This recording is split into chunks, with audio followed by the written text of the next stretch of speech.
Halo, Assalamualaikum. Saya Lutfiana Laila. Pada kesempatan kali ini kita akan membahas selanjutan dari materi rasio trigonometri. Ini jadi part 2 ya. Trigonometri kali ini kita akan membahas sudut berelasi. Sebelum ke sudut berelasi, kita harus menghafal sudut istimewa dari nilai trigonometri. Jadi di sini ini bacanya berarti sin 0, sin 30 setengah, sin 60 derajat setengah akar 3, tan 45 derajat 1. Misalkan saya ada pertanyaan, berapa nilai cos 90 derajat? Berarti 0. Nilai dari cos 90 derajat 0. Jadi untuk memulai materi kedepannya, berarti kalian harus sudah bisa menghafal sudut istimewa ini. Nah, setelah sudah hafal dari sudut-sudut istimewa tadi, kita lanjut ke sudut berelasi.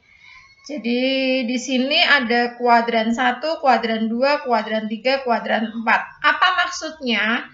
Untuk kuadran 1 itu nilainya 0 sampai 90 derajat. Untuk kuadran 2, 90 derajat sampai 180 derajat. Untuk kuadran 3, 180 sampai 270 derajat. Untuk kuadran 4, 270 sampai 360 derajat. Lanjut ke rumus-rumus kuadran 1, 2, 3, dan 4. Sudut berelasi untuk kuadran 1 di sini ada positif, negatif. Jadi di sini itu maksudnya apa? Sudut berelasi kuadran 1 itu kan 0 sampai 90 derajat. Nah, di sini harus tidak boleh lebih dari 90 derajat. Rumus ini rumus pertama, ini rumus kedua. Boleh digunakan salah satu, jadi tidak usah digunakan kedua-duanya. Jadi dihafal salah satu, misalkan sin kostan, hanya sin kostan aja yang dihafal. Jadi biar kalian lebih bisa menghayati, memahami soalnya. Jadi lebih bisa menghafal sin kostan saja. Jadi boleh rumus bagian kiri, boleh bagian kanan. Untuk kuadran 1 nilainya tetap ya. Jadi semua ini tetap tidak berubah sama sekali di sini. Berbeda dengan kuadran 1, kuadran 2 itu ada yang berubah jadi dari positif menjadi negatif. Di sini yang berubah yang mana? Di bagian cos.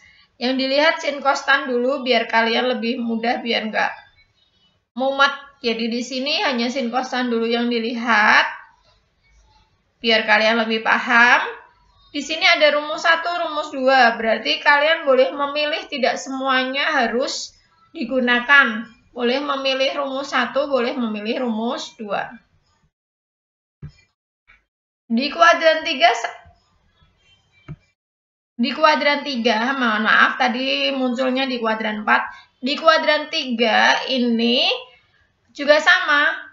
Ada yang berubah, jadi dari sin cos-nya berubah. Hanya tan yang tidak berubah.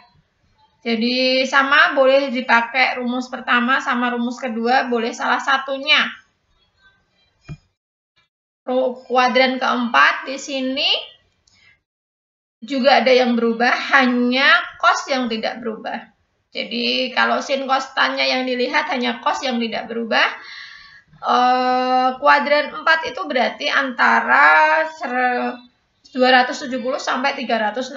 Makanya tidak boleh lebih dari 360 atau kurang dari 270. Untuk bisa memahami, nanti kalian bisa lihat ke materi selanjutnya. Nah, kalau sudut berelasi yang sudutnya negatif, berarti nanti di sini ada sudut negatif yang ditanyakan. Jadi 0 dikurangi berapapun, otomatis kan hasilnya negatif. Nah, ini rumus-rumusnya. Sin kostan, lihat sin kostan, hanya cos yang tidak berubah. Dari semua materi tadi, kalau disingkat seperti ini. Jadi di kuadran 1 itu semua positif, kuadran 2 hanya sin yang positif. Kalau kita lihat sin kostanya saja ya. Kuadran 3 hanya tan yang positif, kuadran 4 hanya cos yang positif. Intinya kalau disingkat rumus ini menjadi semua cintaku positif. Maksudnya apa? Semua yang di kuadran 1 positif. Cin di kuadran 2 itu positif. Cin itu sin. Ta itu tan di kuadran 3 positif.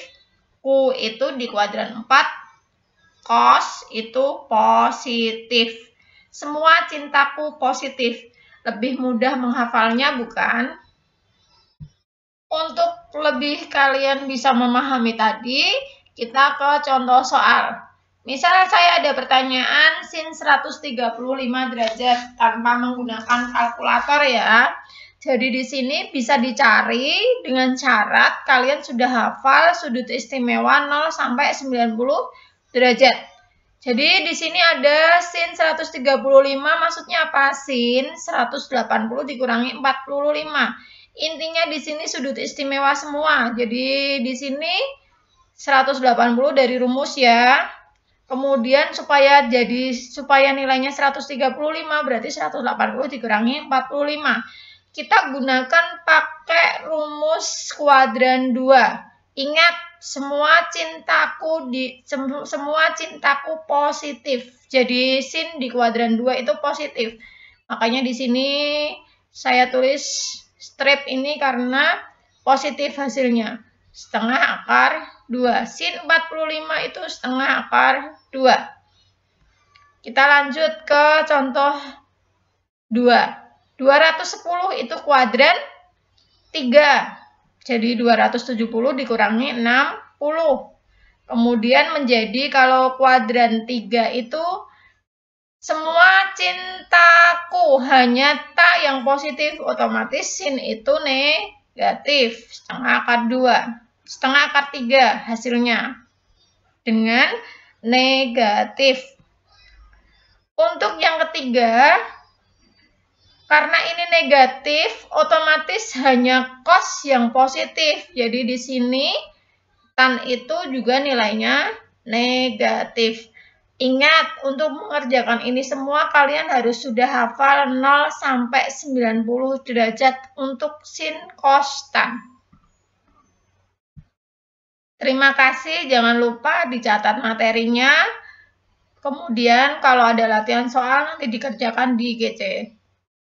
Jangan lupa tetap stay safe, healthy. Assalamualaikum warahmatullahi wabarakatuh.